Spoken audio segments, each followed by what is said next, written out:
Hello and welcome back to another Understand Your Bio video. In this video, we're looking at the notion of negative connotation names. So what is it? Well, this is all about when your name can mean something else or be used against you or have an unfortunate abbreviation or translation. So here in the UK, there's a delivery company. They were called Hermes and they changed their name to Every.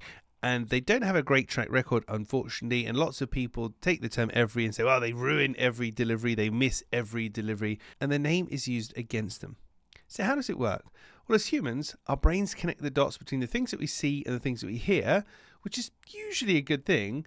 But if the abbreviation of your company nearly spells a rude word, so many years ago, I worked for Ferrari UK. So the abbreviation of that is the letter F, the letter U, and the letter K. And I had to send that in emails, and it's very close to another word, then it can be a bit of an issue. And it's something that you can only avoid from the outset. You can't really remedy once it's in place. So this is a prime example. On the streets of London, this van passed me not so long ago. It kind of inspired me to talk about this. FAFs. FAFs, fire and security. Now in the UK, if something is a FAF, it's an annoyance, it's a difficulty, it's something that gets, oh, it's a FAF, it's a bit of a FAF, it's a negative thing.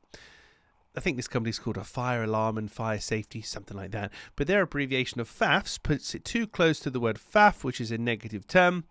And, it's not the end of the world, but it's not great. I'd prefer not to have my company referred to as a FAF. So if these guys get anything wrong at any point, they're late for a meeting, late for an appointment, something goes wrong, wow, you really are a faff, aren't you? It will be used against them. And they've kind of set themselves up for that, definitely without even realizing that they've done that.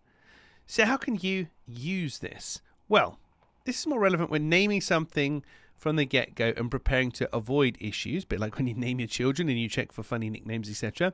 But there's a couple of things that we need to be mindful of. The first one is abbreviations, like FAFs. It's too close to FAF, or Ferrari UK, which is the letter F, the letter U, and the letter K.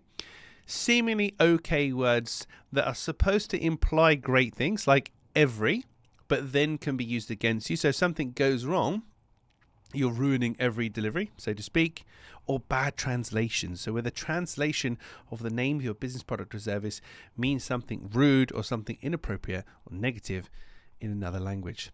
So that's negative connotation names. Ensuring your name doesn't have a negative connotation that can be used against you is very, very important, because you don't want to ruin every delivery, and you certainly don't want to be known as a faff.